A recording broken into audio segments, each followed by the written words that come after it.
Hello, thank you for joining the channel once again. Today we're going to make ice cream, which is perfect for your kids. Shout out to IJ, my favorite ice cream partner and my inspiration for ice cream. So I'm going to use 1 liter milk. I'm going to use sugar, about half cup. I'm going to use cornstarch, like 2 tablespoons in there. So we're just going to begin by doing your ice cream base from our skimmed milk. So if you're not getting full cream and all those ones, you can use your milk base to also do it. So I start off by mixing my sugar and then the skimmed milk, and I'm going to make it like get to like halfway. So the 1 liter ml should strain to like 500 ml, and you're going to cook this over fire, over heat to get it thickened. And one thing is, if you cover this up, it's going to bubble up and go into your flames. So I tend to be mixing or stirring it as I go just to get some of the air out and then avoid the bubbles from going into my flames. And this is perfect, especially when you're doing fruit ice creams. So if you're making mango ice creams or those other fruit-based ice cream, this is perfect for it. And this is a bit economical, especially in our part of the world where milk products can be very expensive. Because if you're going to buy a full heavy cream or whipped cream for your ice cream, you're going to spend more than doing this ice cream base.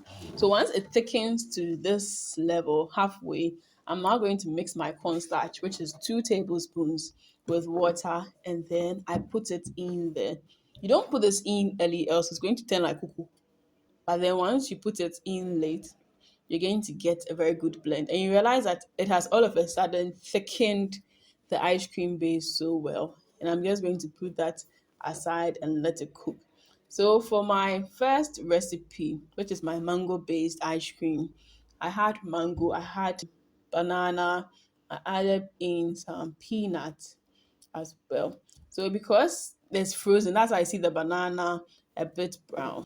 I added some vanilla essence to flavor it, and I added a little bit of milk to use it to blend, and I placed that aside. So once the ice cream base cools, I just pour in some into the blender. I divided it into two because I was doing two types of ice cream.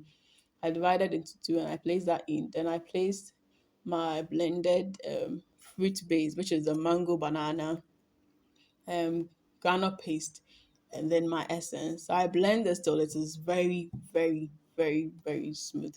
It has to be so smooth. If it's not very smooth, you're not going to get that vibe. And you can decide to whisk and get in some air in, or you can just do it like this because you're still going to get it um good.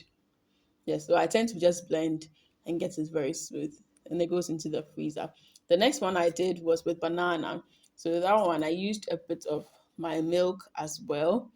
Then I had the banana with condensed milk and my coconut flakes, which I taught with my Gary Soaking's recipe. And I added in some vanilla essence to give it that nice um, flavor and aroma kick to it. So I blended the coconut with the banana and then the essence, and I aided it with the milk because if you do it without the milk, it's going to be hard to blend it. So that's why I used milk in there. It's just to help blend it. And the milk is a bit colored because of the cocoa powder. So there's a little bit of cocoa powder in the milk just to beat down the sugars in there. And you need to blend it to be thick. You don't need it to be watery. That's one thing about making fruit ice creams. When you're making fruit ice creams, you should get the fruit pureed as thick as possible. It shouldn't be very runny. So once that is done, I'm just going to put it like aside and take my ice cream base, which has cooled down. I'm going to whisk it a bit, and then I'm going to whisk in the blended banana base to it as well. So if you're not using your blender to mix it all up, like I was saying, you can just use your whisk to do that trick as well. And then I foil it. I put some coconut, the grated coconut, a bit of it onto it just to add some crunch, and I foil it.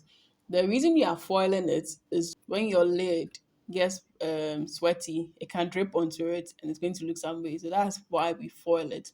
But then you can decide to not foil and just, you know, keep it like that. You're not going to have any problem with it. So once it freezes properly, you can scoop your fruity ice cream and enjoy it any time of the day. So it's the same with the mango. The only thing is, when you're making fruity ice cream, when you're freezing, give it time because it takes a lot of time for it to properly freeze. Sometimes it may go beyond 8 hours.